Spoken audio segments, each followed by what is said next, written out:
Ürəyimdən keçənləri bir özüm, bir Allah bilir. Adam var ki, bəxtəvərdir, nə qəm bilir, nə ah bilir. Həyat o qədər çətindir ki, məcbur olub yaşayırsan, kürəyində dağdan ağır, çox ağır dərd daşıyırsan. Kimə güvənmək istəyirsən, kürəyindən vurur səni, ürək verib can dediyin, ürəyindən vurur səni.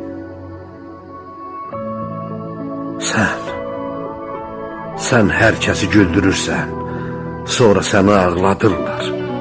Saf olduqca, inandıqca, səni həmişə aldadırlar. Saf olduqca, inandıqca, səni həmişə aldadırlar.